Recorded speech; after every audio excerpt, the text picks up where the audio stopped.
अस्सलामुअलैकुम वरहमतुल्लाहि वबरकातुहू। नाज़रीन, आज की इस वीडियो में हम इंशाअल्लाह रमज़ान मुबारक में अफ्तारी की दुआ को सीखेंगे।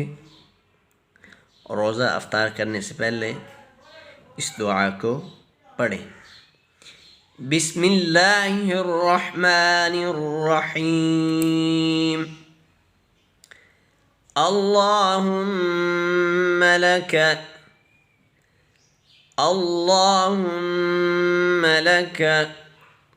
صمت اللهم لك صمت وعلى رزقك